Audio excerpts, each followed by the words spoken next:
En janvier 2024, près de la moitié des articles du projet de loi immigration ont été retoqués par le Conseil constitutionnel. Ce projet a suscité de nombreuses critiques et débats, notamment parce qu'il porte atteinte aux droits fondamentaux des immigrés. L'application de cette loi pourrait impacter de nombreuses personnes, dont les demandeurs d'asile. Au cœur de la ville de Gaillon, dans l'Eure, la structure Adoma, pourtant présente depuis 2003, est peu connue des 7000 habitants. Corinne Mambou fait partie de l'équipe des intervenants sociaux du centre. Les jeunes de plus de 18 ans vont en cours de français. Ils n'ont pas le droit en fait de travailler ni de faire de formation professionnelle. C'est juste une formation linguistique, mais les premiers mots en français, s'orienter, se présenter. Les vraies formations linguistiques, c'est une fois qu'ils auront eu leur papier, qu'ils seront protégés, qu'ils auront le statut de réfugié. Là, ils auront des cours de français dans un centre de formation. Les demandeurs d'asile vivent dans des chambres individuelles d'environ 7 mètres carrés et ont accès à des douches, sanitaires et cuisine collective. Quant aux familles, elles vivent dans des petites habitations.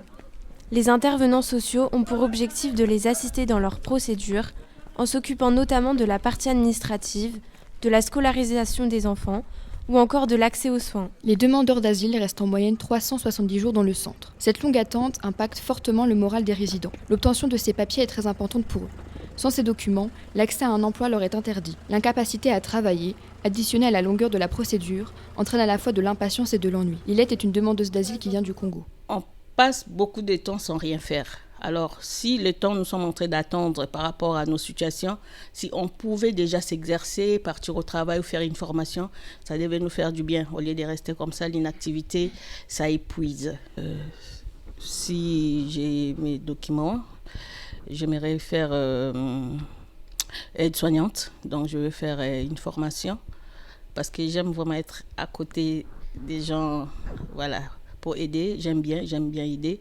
Bien, ça devient une famille, donc on s'est fait des rencontres partout où on va, même quand on va au Resto du Cœur, à la Croix-Rouge, on rencontre des personnes qu'on n'avait jamais vues.